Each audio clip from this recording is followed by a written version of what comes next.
Were you shaken by the Canturk encounter? I was annoyed with myself. Because No, but I'm better did you than that. kind of? Look, I messed up, and I messed up on an issue that is extraordinarily important to me and my family. The issue of disability is there isn't a more important issue based on my lived experience, and I know I messed up. But you know what? I was reared, Pat, that when you make a mistake, you put your hands up, you apologise, and I hope the good thing that's come It's out of not. this It's is not that we've common now had a in real politics focus on that these people issues. say they're wrong. No. But at the same time, it can. You say you're wrong, and it may lead to a sense of vulnerability that people will seize upon.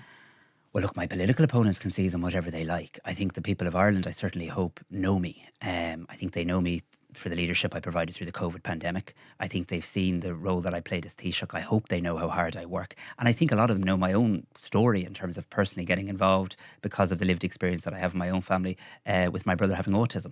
I, I think people want to see when you hit a vulnerable patch, when you make a mistake, when you err, how you respond to that. And I've tried to respond honestly, no spin, no whataboutery, no justification, just saying that was my mess up. I own it. I'm sorry.